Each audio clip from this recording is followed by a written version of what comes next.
It's said that there are currently more than 10 million people incarcerated worldwide.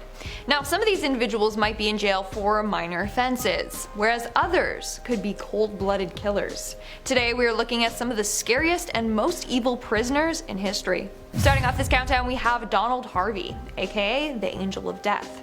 Donald Harvey is a nurse turned serial killer.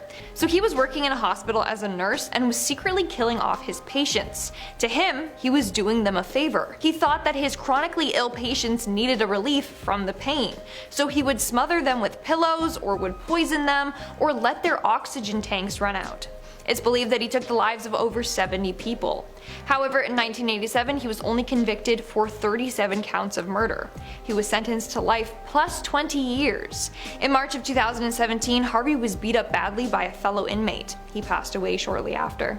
In our 9th spot, we have Albert DeSalvo. Albert DeSalvo, better known as the Boston Strangler, took the lives of 13 women between 1962 and 1964. He would strangle these women with a piece of their clothing before taking advantage of them. In January of 1967, he was sentenced to life imprisonment.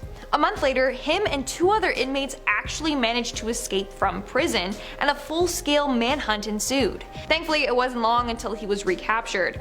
However, in 1973, Albert was stabbed to death by another prisoner. In our 8th spot, we have Ronnie McPeters. Now, Ronnie McPeters has actually been deemed too insane to execute. So Ronnie was first arrested after taking the life of a 27-year-old woman. The woman, Linda Marie Baltazar, was running errands when Ronnie came up to her window while panhandling.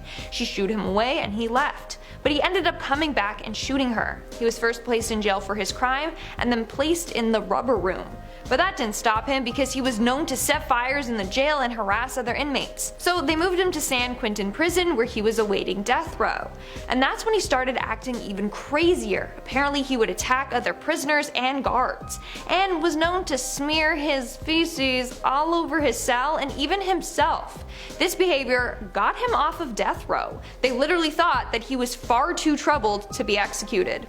In our 7th spot, we have Mark Chopper Reed. Mark Reed is an Australian criminal who lived a life of crime. He was known to rip off drug dealers, as well as he would kidnap and torture members of the criminal underworld. It's believed that he was responsible for the death of 19 people and the attempted murder of 11 others. In fact, the movie Chopper is based off of his life, and it's a wild movie. The things he would do were insane. For example, he had a fellow inmate cut both of his ears off so that he could leave H Division and be transferred to a different wing. He also once played Russian roulette with himself. Who does that for fun? In our 6th spot today, we have Jeffrey Dahmer. Jeffrey Dahmer is one of the most famous serial killers in the world. People all around the world know of him and the sadistic and disturbing crimes that he committed. From 1978 to 1991, Jeffrey murdered and dismembered 17 male individuals. What he did afterwards was even more disturbing. He would keep some of the body parts as souvenirs, even take photographs of the deceased. When police searched his home, they found it littered with human remains. Dahmer was finally arrested on July 22nd of 1991. However, while in prison, there were multiple attempts on his life. On November 28, 1994, an inmate, Christopher Scarver, finally succeeded at taking Dahmer's life. His reasoning behind this? Well, apparently Dahmer was known to taunt others in prison. He would do this by making his prison food look like severed limbs to taunt the other people. He would even drizzle ketchup on top of his blood. Christopher and others found this very unnerving, so he decided to take action against him and beat him to death. We are now at our 5th and halfway mark with Jason Barnum, aka better known as Eyeball Man. And that's because he literally has a tattoo on his eyeball. Like, he tattooed it completely black. If that doesn't speak volumes about who he is, then I don't know what does. He also has one side of his face tattooed to look like a skull. So not only does this dude look like a scary prisoner, but he is one. This dude has a long list of crimes under his belt, including possession of heroin, first-degree attempted murder, first-degree burglary, and third-degree felony in possession of a weapon. In fact, he was sentenced to 22 years in jail after shooting a police officer. Moving on to number 4, we have Nico Jenkins. This guy is one of the scariest inmates in the world. Some say he's the craziest inmate in the world, and you're about to find out why. One time, he killed a man just because he stared at him the wrong way. Not only that, but in court, Jenkins was known to speak in some weird language. He said he used this language to communicate with an Egyptian serpent god, and this god was the one giving him orders to kill people. He also enjoyed talking about the people he killed and smiled the whole time while doing so. In the end, he was convicted for killing 4 individuals.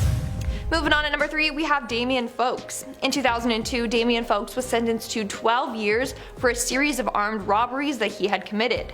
But while in jail, he committed even more crimes. In 2010, he attempted to kill another prison inmate. He made a DIY shank by melting a razor blade onto plastic cutlery, and he used it to slice a guy's throat. As a result, he was transferred to a higher security prison. But that did not stop him. A year later, he killed an inmate by strangling him to death with strips of his bedding. These attacks gained him the title of being an extremely dangerous prisoner.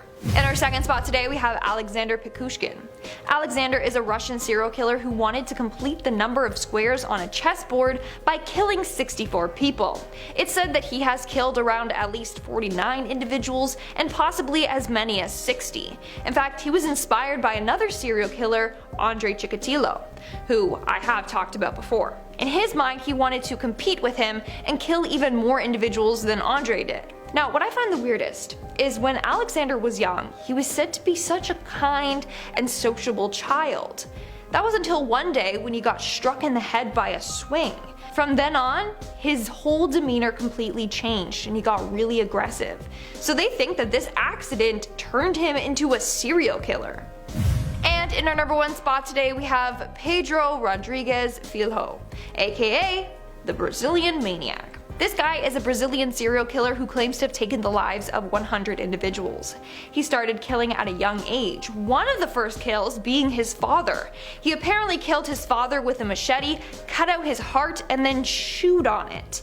He also has been known to kill and torture a number of gang members. He did this all before he was 18. He was arrested on May 24th of 1973, during which he was placed in a car with another criminal who he killed for no reason. And while in prison, he went on to kill more people. It's said that he took the lives of 47 inmates in jail alone.